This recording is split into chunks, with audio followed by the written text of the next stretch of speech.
Hey guys, what's up? It's Doug here again at Hybrid Fitness, and today we're going to teach you how to do the Pallof Press.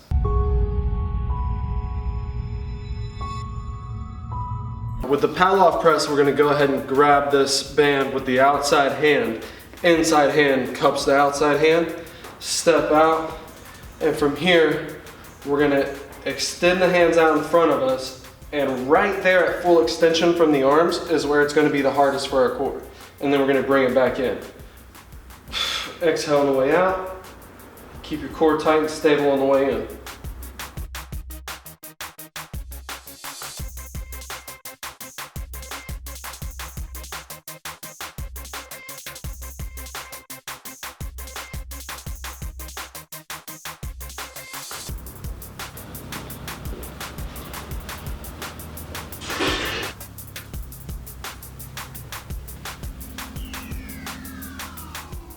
Now there's a quick tutorial on how to do the Pallof Press. If you like the video or learn anything, don't forget to like, comment, and share.